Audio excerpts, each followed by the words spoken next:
Hello friends, मैं निशा गर्ग और मित्रों हम जानते हैं आज अजीत सिंह के बारे में। और मित्रों, अजीत सिंह के बारे में हम पहले भी पिछली वीडियो में भी हम चर्चा कर चुके हैं और बहुत कुछ जानकारी जो है उनके बारे में प्राप्त कर चुके हैं। मित्रों, अजीत सिंह जो थे वो जसवंत सिंह के पुत्र थे और अजीत सिंह को काफ़ी संघर्ष के बाद जोधपुर की गद्दी मिलती है।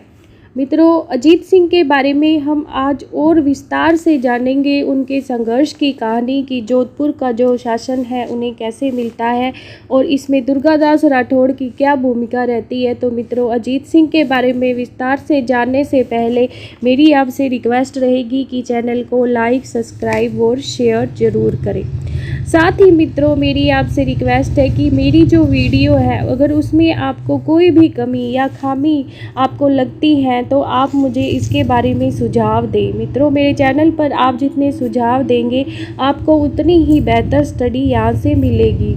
मित्रों, अजीतोदय नामक पुस्तक जो राजस्थानी साहित्य है उसमें चंदावत मोकम सिंह की एक स्त्री थी जिसने अपने दूध पीते बच्चे को अजीत सिंह की दाइमा को दे दिया और स्वयं क्या था अजीत सिंह को लेकर मारवाड़ की तरफ निकल पड़ी। इस तरह मित्रों, दुर्गादास राठौड़ ने अन्य राठौड़ों के साथ मिलकर अजीत सिंह को मुगलों की कैद से छुड़वाया। मित्रों, अजीत सिंह की सुरक्षा करने के लिए हरि सिंह और मुकुंद दास नामक दो व्यक्तियों ने महत्वपूर्ण भूमिका निभाई। क्या नाम था मित्रों इनका? हरिदास और मुकुंद दास। मित्रों, इन दोनों का नाम आप डेफिनेटली याद रखें क्योंकि ये परीक्षा में हमसे पूछे जा सकते हैं कि किन व्यक्तियों ने अजीत सिंह की सुरक्षा में महत्वपूर्ण भूमिका निभाई। मित्रों, अजीत सिंह को इसके बाद कुछ समय के लिए बुलंदे नामक एक स्थान पर रखा जाता है। बुलंदे से उन्हें सिरोही लिए जाया जाता है और सिरोही में कुछ समय रखकर उन्हें कालिंदी नामक स्थान पर, जहां पर एक जयदेव नामक ब्राह्मण और स्त्री जो है वो अजीत सिंह की देखभाल करते हैं। मुकुंददास खींची मित्रों यहाँ भी अजीत सिंह की सुरक्षा में महत्वपूर्ण भूमिका निभाता है।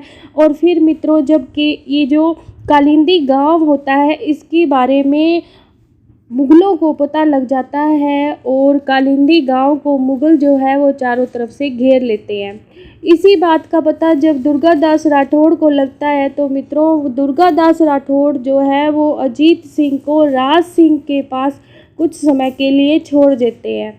मित्रों, राज सिंह भी अजीत सिंह की सुरक्षा का वचन देते हैं। यहाँ पर मेवाड़ के शासक राज सिंह की अजीत सिंह को बचाने में महत्वपूर्ण भूमिका हम देख पाते हैं। मित्रों, मैं आपको बताना चाहूँगी एक टीचर होने के नाते कि हमें यहाँ से जो पाठ शुरू होता है राज सिंह की भूमिका। मित्रों, मेवाड़ के शासक राज सिंह की जो अजीत सिंह को बचाने में भूमिका थी उसके तहत राज सिंह यानी कि मेवाड़ और मारवाड़ के जो संबंध है उनमें काफ़ी सुधार होता है और मेवाड़ और मारवाड़ के संबंध जो है प्रगाढ़ होते हैं। मित्रों, अजीत सिंह को राज सिंह जो है वो 12 गांव का पट्टा देकर 12 गांव देते हैं अजीत सिंह की देखभाल के लिए और वहां का जागीरदार बनाते हैं। किसको? अजीत सिंह को। कौन देता है? मेवाड़ के शासक राज सिंह।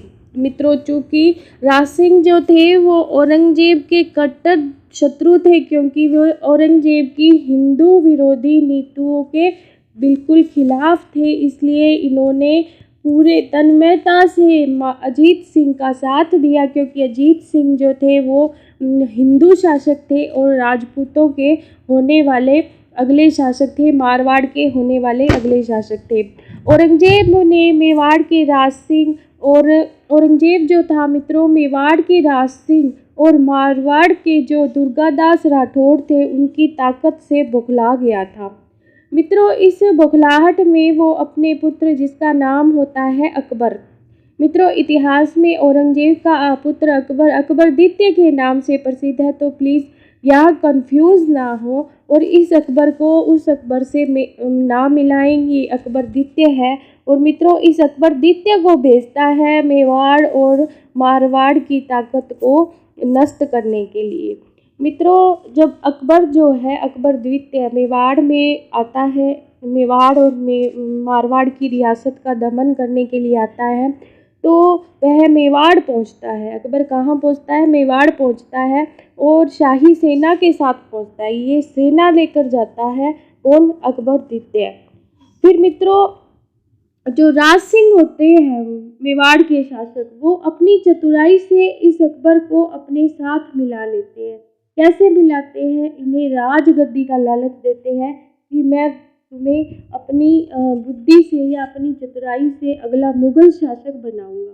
मित्रों, राज सिंह का इस कार्य में सहयोग करते हैं महाराज सिंह के ही एक सेनापति जिनका नाम होता है, मित्रों, राज सिंह के सेनापति नहीं होते हैं, ये होते हैं मुगल शासक यानी कि अकबर के सेनापति तहवर खां। कौन होते हैं? अकबरदित्य के सेनापति कौन होते हैं? तहवर खां। इसके माध्यम से राज सिंह जो है वो अकबर को अपनी तरफ मिला लेते हैं। अकबर क्या होता है मित्रों? 1 जनवरी 1681 को, 1 जनवरी, यही अकबरदित्य 1 जनवरी 1681 को औरंगजेब के खिलाफ विद्रोह कर देता है। स्वयं पाली जिले के नाडोल कस्बे में स्वयं को भारत का सम्राट घोषित कर देता है। भारत का सम्राट, क्योंकि राज सिंह ने इन्हें मुगल गद्दी का जो असली हकदार बनाने का वादा किया और इन्हें ये कहा कि तुम अगले मुगल बादशाह तुम ही होगे अगर तुम मेरा सहयोग करोगे। तो 1 जनवरी 1681 को ये पाली जिले के नाडोल कस्बे में अकबरदित्य स्वयं को भारत का सम्राट घोषित कर देते हैं। मित्रों, औरंगजेब को जब इस बात का पता चलता है तो औरंगजेब जो है वो मेवाड़ और मारवाड़ की संयुक्त सेना को कुचलने के लिए या उनकी शक्ति को दबाने के लिए तथा अकबर के विद्रोह को दबाने के लिए निकल पड़ता है। मित्रों, 15 जनवरी 1681 को औरंगजेब अपनी कूटनीति का प्रयोग करते हुए अकबर के खेमे के बाहर उसकी प्रशंसा में एक पत्र लिख देता है। अकबर के खेमे के बाहर नहीं मित्रों, राज सिंह और दुर्गादास राठौड़ जो होते हैं उनकी खेमे के बाहर अकबरदित्य की प्रशंसा में एक पत्र लिख देता है कि तुम बेटा हो तो तेरे जैसा जिसने मेरे दोनों दुश्मनों को एक साथ ही मैदान में ले आया। मित्रों, राज सिंह और दुर्गादास जब इस पत्र को पढ़ते हैं तो इनका दिमाग चकरा जाता है, तो वे अकबरदित्य को वहीं खेमे में छोड़कर और अकबर को गद्दार समझकर उसी मैदान में वहीं छोड़कर अपनी रियासत में आ जाते हैं। मित्रों, दुर्गादास राठौड़ और राज सिंह जब वहाँ से चले जाते हैं और सुबह उठकर जब अकबरदित्य को इस बात का पता चलता है तो कि उसे लगता है कि राजपूत जो जाति है वो कभी धोखेबाज नहीं होती, फिर इसने ऐसा क्यों किया, ये दोनों मुझे छोड़कर क्यों चले गए। शहजादा अकबर वापस राज सिंह और दुर्गादास के पास गया और उन दोनों ने, राज सिंह ने और दुर्गादास ने, दोनों ने कहा कि तुम तो हमें मरवाना चाहते हो, तुम हमारे साथ धोखा कर रहे हो, अकबरदित्य से कहा। तो यह पत्र देखकर अकबरदित्य कहता है कि ये पत्र तो मेरे बाप ने लिखा है और ये जाली पत्र है, इसमें कुछ भी सच्चाई नहीं है। उसकी जो सोच है यानी कि मेरे पिता की जो सोच है वो हम सबसे 2 कदम आगे रहती है। मित्रों, इस तरह राज सिंह और दुर्गादास राठौड़ जो है वो अकबरदित्य पर विश्वास करते हैं और अपनी गलती के लिए अकबरदित्य से माफ़ी मांगते हैं। मित्रों, राज सिंह का पुत्र जो है वो मेवाड़ का जो महाराजा होता है राज सिंह, उनका देहांत हो जाता है कुछ दिनों बाद और राज सिंह का जो पुत्र होता है जय सिंह, ये औरंगजेब से संधि कर लेता है। दुर्गादास जो होता है वो शहजादे अकबर को लेकर मारवाड़ चला जाता है। मित्रों, औरंगजेब जो है वो पीछा करते हुए दुर्गादास राठौड़ का मारवाड़ पहुंचता है और वहाँ पर दुर्गादास अकबर को दक्षिण भारत में शिवाजी के पुत्र संभोजी की सुरक्षा में छोड़ आता है। औरंगजेब भी वहाँ पहुँच जाता है। मित्रों, इसी तरह क्या होता है कि अंत में जब अकबरदित्य परेशान हो जाता है अपने पिता से तो भारत छोड़कर कहाँ चला जाता है? पारस चला जाता है। मित्रों इसी तरह क्या है कि अकबर द्वितीय और औरंगजेब की जो स्टोरी है हमने जानी। धन्यवाद। Please like subscribe and share this.